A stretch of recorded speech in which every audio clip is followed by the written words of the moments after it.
Hello everyone, હું મેહુલ સરાફ સૌનું સ્વાગત કરું છું મારી ચેનલ ધ બ્રાઇટર્સમાં.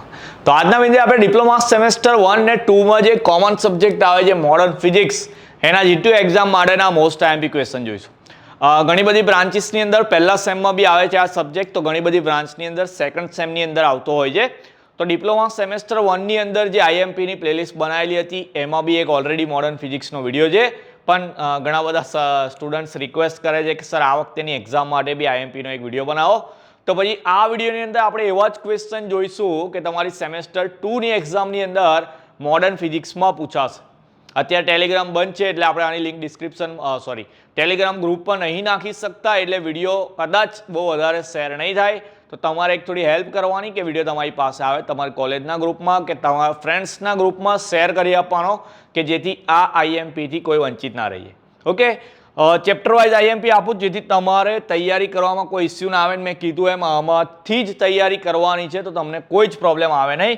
પેપર સ્ટાઇલની વાત કરીએ તો મોડર્ન ફિઝિક્સની પેપર સ્ટાઇલ તમારી મેથેમેટિક્સ અને એન્વાયરમેન્ટ જેવી, મતલબ કે પહેલા ક્વેશ્ચનમાં 14 એમસીક્યુ આવશે.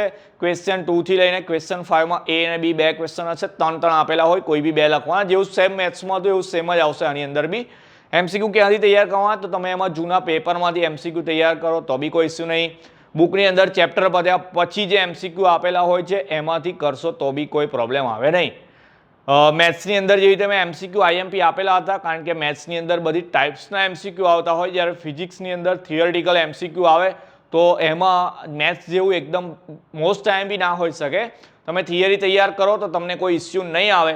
એટલા માટે કહું છું કે બુકમાંથી એમસીક્યુ કરજો, મારી પર આશા ના રાખતા. બાકી જે થિયરી જે છે, મતલબ 14 માર્ક્સના એમસીક્યુ પર જે 56 માર્ક્સની થિયરી આવવાની છે એ આપણા આ વિડીયોમાંથી જ આવશે. ઓકે, ચલો વિડીયો લાસ્ટ સુધી દેખજો જરા. ચેપ્ટર નંબર 1 થી સ્ટાર્ટ કરીએ. પહેલા ચેપ્ટરમાંથી સ્ક્રીનશોટ ચાહો તો લઈ લેજો. પહેલા ચેપ્ટરમાંથી 7 ક્વેશ્ચન કરવાના છે. એમાં પહેલો ક્વેશ્ચન છે આપણો એસઆઈ યુનિટ્સ. હવે એસઆઈ યુનિટની અંદર જે 7 ફંડામેન્ટલ ક્વોન્ટિટી છે એના યુનિટ્સ પ્લસ એના સિમ્બોલ્સ યાદ રાખવાના. આમાંથી બી એમસીક્યુ બનાવી શકે છે લોકો. સેકન્ડની અંદર છે neat sketch of vernier calliper. Vernier કેલિપરની આકૃતિ, જેમ કે ફોર્થની અંદર તમે દેખો neat sketch of micrometer screw gauge. આ બેમાંથી એક આકૃતિ એ લોકો એવરી ટાઈમ પૂછે ફિઝિક્સના પેપરની અંદર. થર્ડ ને ફિફ્થની અંદર દેખીએ તો એરર્સ ઓફ વર્નિયર કેલિપર ને errors of micrometer screw gauge. તો મતલબ વર્નિયર કેલિપર હોય કે માઇક્રોમીટર સ્ક્રૂ ગેજ હોય, એની અંદર જે એરર્સ આવતી હોય, ગુજરાતીમાં કહું તો જે ત્રુટી આવતી હોય, ધન ત્રુટી, ઋણ ત્રુટી અને શૂન્ય ત્રુટી, એને આકૃતિ સાથે સમજાવવાની. ફિઝિક્સના તો ઢગલો વિડીયો છે, મતલબ આપણી ચેનલ પર તમે દેખો તો આ બધી વસ્તુ તો બધી બહુ વાર મેં એક્સપ્લેન કરેલી છે. પહેલાં જે મોડર્ન ફિઝિક્સ હતું એનું નામ ખાલી ફિઝિક્સ હતું, કે જેનો સબ્જેક્ટ 4300005 એવો છે. તો તમે એના વિડીયો દેખતા હોય તો તમને એવું થતું હોય કે આ જૂનો સિલેબસ છે, ચાલશે કે નહીં. તો જૂના સિલેબસ અને નવા સિલેબસમાં માઇનર ડિફરન્સ છે. આમ તો એવું કહું તો સબ્જેક્ટ કોડ ચેન્જ કર્યો છે, બાકી બધો કન્ટેન્ટ સેમ જ છે. તો તમે જૂના વિડીયો દેખશો તો બી તમને કોઈ ઇસ્યુ આવે નહીં. 6માં જે ટાઈપ્સ ઓફ એરર, ત્રુટીના પ્રકાર જે બે ટાઈપની આવે છે, વ્યવસ્થિત, અવ્યવસ્થિત, સિસ્ટમેટિક કે નોન સિસ્ટમેટિક છે એ, રેન્ડમ એરર્સ અને એક્યુરેસી પ્રિસિઝનનો તફાવત એટલે ચોકસાઈ અને સચોટતા. ફિઝિક્સની પ્લેલિસ્ટમાં જઈને ચેપ્ટર 1ના જે આ વિડીયો છે એ જોઈ લેવાના. એમાં 7 ક્વેશ્ચનનું તમને એક્સપ્લેનેશન મળી જશે. ચેપ્ટર નંબર 2 પર જઈએ તો એમાં પહેલું કુલમ્બ્સ લો. આઈ થિંક મેં ચેપ્ટર નંબર 2ના બી એક્સપ્લેનેશનવાળા વિડીયો બનાવેલા છે, જેમાં તમને આ 5 ક્વેશ્ચનના બી આન્સર એક્સપ્લેન થતા મળી જશે. પહેલો કુલમ્બ્સ લો છે, કુલમનો નિયમ. બીજો properties of electric field line. આ બીજો ક્વેશ્ચન તો એવું માન લો કે એવરી ટાઈમ પૂછે છે લોકો. ઓકે, તો આ તો બધાએ તૈયાર કરવાનો. 4 માર્ક્સમાં પૂછાય, કાં તો 3 માર્ક્સમાં, બે જ ઓપ્શન છે. 7 માર્ક્સના ક્વેશ્ચન તો આવતા નથી. બુકની અંદર આઈ થિંક 8 પોઈન્ટ્સ આપેલા છે, તો 8 કરવા પડશે, કારણ કે 4 માર્ક્સમાં જો પૂછાય તો 8 પોઈન્ટ આપણે લખવાના છે. Explain electric flux. તો ઇલેક્ટ્રિક ફ્લક્સને ડિફાઇન કરવાનું, 3 માર્ક્સમાં પૂછાય એવો question. Parallel plate capacitor. Parallel plate capacitor જે છે કે જેમાં C ની ફોર્મ્યુલા લાવવાની છે, ε0 A/d. તો એ બધી બહુ વાર પૂછેલો છે 4 માર્ક્સની અંદર ક્વેશ્ચન. અને 5માં જે series and parallel combination of capacitor, જેવું તમે 10માં series and parallel combination of resistor એટલે કે અવરોધોનું શ્રેણીને સમાંતર જોડાણ ભણી ગયા, એવું સેમ અહીંયા કેપેસિટર માટે કરવાનું છે. ચેપ્ટર નંબર 3માં જઈએ. હવે ચેપ્ટર નંબર 3 જે છે મોડર્ન ફિઝિક્સ ને એપ્લાઇડ ફિઝિક્સનું સેમ છે. તો તમે એપ્લાઇડ ફિઝિક્સનો જે આપણો વિડીયો આવી ગયેલો છે એની અંદરથી તમે ચેપ્ટર 3ના, મતલબ એ લોકોને બી આ જ આઈએમપી ક્વેશ્ચન છે, આટલા જો તમે એમાંથી સમજવા માંગતા હો એ બી થઈ જશે. બીજા ચેપ્ટરનું મેં કીધું એમ કે આ આપણી પ્લેલિસ્ટ જે જૂની છે એની અંદર તમને એનું એક્સપ્લેનેશન મળી જશે. બુકમાંથી જ આન્સર તૈયાર કરવાના છે. પીડીએફ અત્યારે મારી પાસે છે નહીં, ફિઝિક્સની પીડીએફ આપણે બનાવી બી નહીં. પણ એક વસ્તુ કન્ફર્મ છે કે અહીંયા જે આઈએમપી ક્વેશ્ચન આપેલા છે એમાંથી જ પેપર આવશે આપણું. ઓકે, તો ચેપ્ટર નંબર 3 માં પહેલું difference between longitudinal and transverse wave એટલે કે લંબગત ને સંગત તરંગ વચ્ચેનો તફાવત 100% 4 માર્ક્સમાં આવશે. ડેફિનેશન્સ વ્યાખ્યાઓની વાત કરીએ, આવર્તકાળ છે, ફ્રીક્વન્સી છે, એમ્પ્લિટ્યુડ છે, આ બધી વ્યાખ્યાઓ એવરી ટાઈમ તમે જૂના પેપર દેખો તો દર વખતે જ પૂછાયેલી જે વ્યાખ્યાઓ તો એ બધી વ્યાખ્યાઓ બી કરવાની. 3rd નંબર પર relation between wavelength, frequency and speed of wave, ગુજરાતીમાં કહીએ તો તરંગના વેવ, આવૃત્તિ અને તરંગ લંબાઈ વચ્ચેનો સંબંધ. એ સંબંધ કયો છે એ બી વાત કરી લઈએ. ચાલો કેમ વાત કરીએ એ બી કહી દઉં.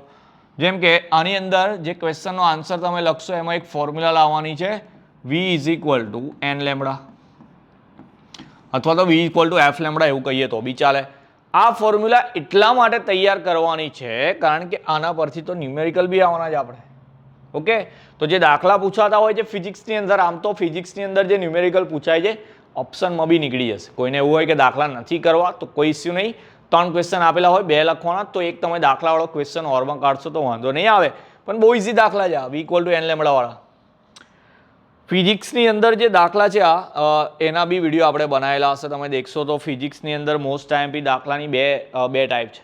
તે વખતે આટલી લાઇટિંગ નથી, મતલબ કેમેરા, મતલબ જે વિડીયો છે એની ક્વોલિટી મે બી લો હશે, પણ જે કન્ટેન્ટ છે, મતલબ જે વસ્તુ સમજાયેલી તે તમને ઇઝીલી આવડી જશે એવી છે. તો એક ટાઈપના દાખલા છે. એના પછી properties and uses of ultrasonic 100% પૂછાય એક્ઝામની અંદર કે અલ્ટ્રાસોનિક તરંગોના ગુણધર્મો અને ઉપયોગો બતાવવાના છે.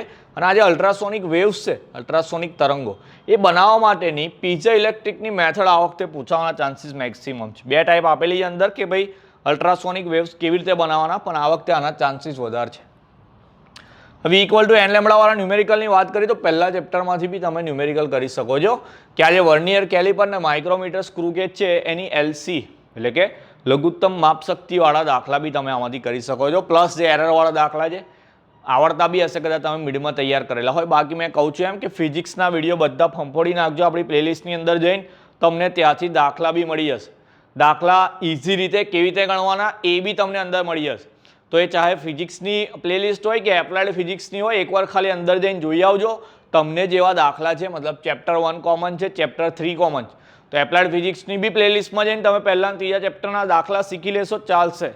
કારણ કે પહેલું ને ત્રીજું ચેપ્ટર એપ્લાઇડ ફિઝિક્સ, મોડર્ન ફિઝિક્સનું સેમ છે, વારંવાર આ વસ્તુ નહીં કહું. તો ચેપ્ટર નંબર 4 પર જઈએ આવે. તો ચેપ્ટર નંબર 4 ની અંદર પહેલો ક્વેશ્ચન આપણો લોસ ઓફ રિફ્રેક્શન, વક્રીભવનના નિયમો. જેવી રીતે 10મા ધોરણની અંદર આઈ થિંક પરાવર્તનના નિયમો આવતા હતા, અહીંયા વક્રીભવનના નિયમો છે.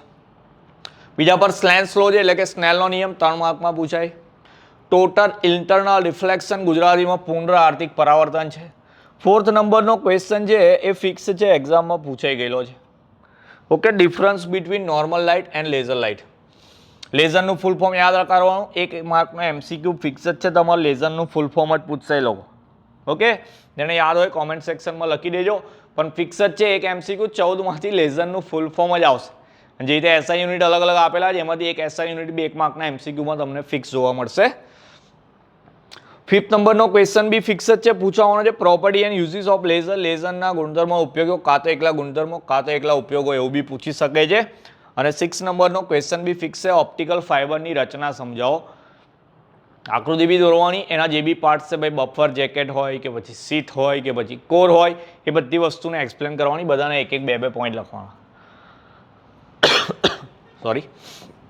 ઓકે, ચાલો 5th એન્ડ લાસ્ટ નંબરનું ચેપ્ટર આપણું 5th કે જેમાંથી 8 ક્વેશ્ચન કરવાના. થોડુંક વેટેજ વધારે છે ચેપ્ટરનું.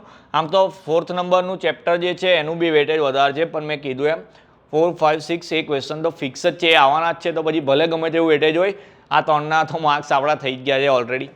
ઓકે, ચલો 5thમાં જઈએ. તો 5thમાં કયા કયા ક્વેશ્ચન કરવાના? તો પહેલો છે આપણું કંડક્ટર, સેમી કંડક્ટર અને ઇન્સ્યુલેટર. વાહક, અર્ધવાહક ને અવાહકને એનર્જી ગેપની મદદથી એક્સપ્લેન કરવાનું છે. ઓકે, એવું નહીં લખવાનું કે જેમાંથી વિદ્યુત પ્રવાહ પસાર થાય તે વાહક, એવું નહીં.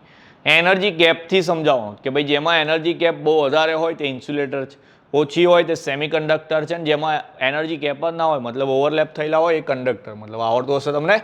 ઇન્ટ્રિન્સિક અને એક્સટ્રિન્સિક સેમી કંડક્ટર સમજાવવાનું, આંતરિક બાહ્ય એવું ગુજરાતીમાં, પણ ઇંગ્લિશમાં યાદ રાખો. P type, N type semiconductor છે, ઇલેક્ટ્રિકલ વાળાને તો આ બધી વસ્તુ આવડતી બી હશે. હવે હાફ વેવ કે ફૂલ વેવ, એ બેમાંથી એક ક્વેશ્ચન આવશે ને આવશે જ. રેક્ટિફાયર સમજાવવાનું કે રેક્ટિફાયરનું જે કામ હોય છે એસીમાંથી ડીસીમાં કન્વર્ટ કરવાનું.